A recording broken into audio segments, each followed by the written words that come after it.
kembali lagi di channel Kangtronik. Di video kali ini kita akan membahas jenis timer yang ketiga, yaitu long timer atau tim L. Nah, apa sih si long timer ini? Kita bahas dulu.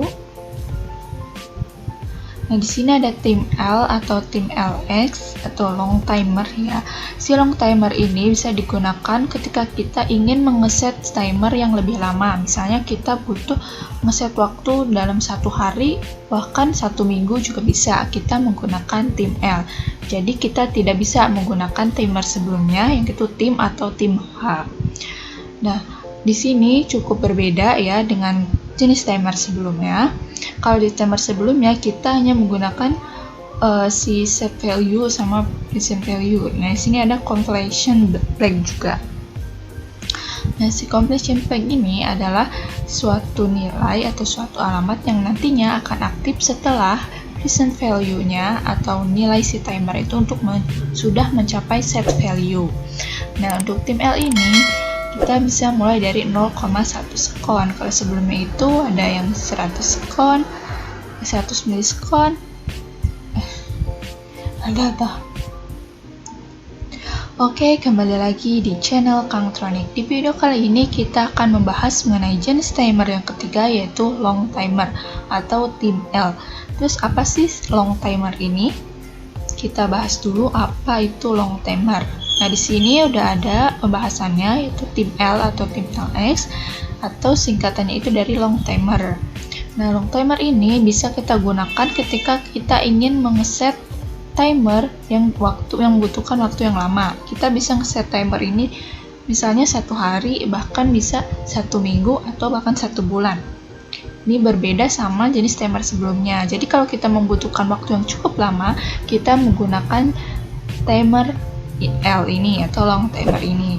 Nah, untuk sintaknya sendiri berbeda dari timer sebelumnya. Nah, sekarang itu ada completion flag. Si completion flag ini itu adalah suatu nilai yang nantinya ketika si timer ini udah mencapai set value, maka si completion flag ini akan aktif. Oke, di sini adalah penjelasannya.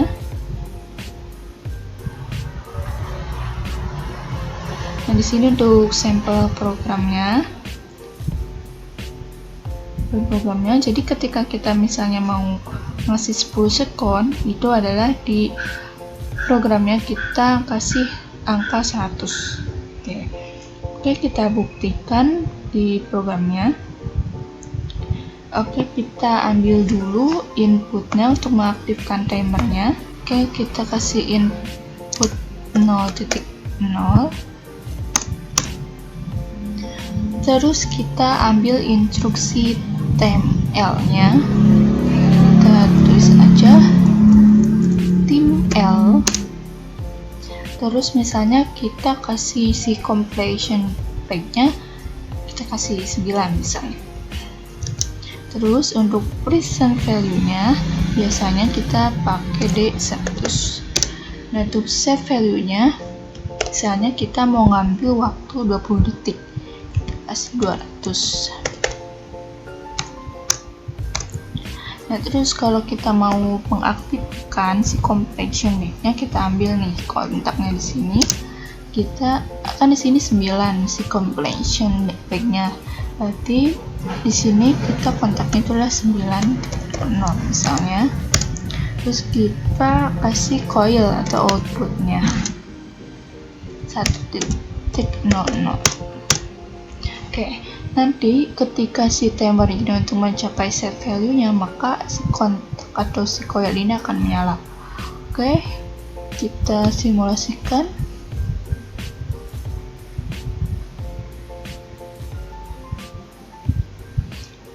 Oke, kita tinggal klik 2 kali, terus kita aktifkan value-nya. Nah, di sini sama seperti timer sebelumnya, dia menghitung mundur dari nilai set value-nya menjadi 0. Ketika udah sampai nilai 0, maka nanti coil ini akan aktif karena si completion flag-nya ini aktif ketika sudah mencapai set value-nya. Nah, ketika si present value-nya udah mencapai 0, maka completion flagnya aktif, dan call-nya aktif. Nah, ini tuh untuk range waktu 20 detik. Kalau kita misalnya butuh waktu 1 jam, 1 hari, kita bisa tulis di sini berapa. Oke, itulah penjelasan mengenai long timer. See you in the next video. Bye bye.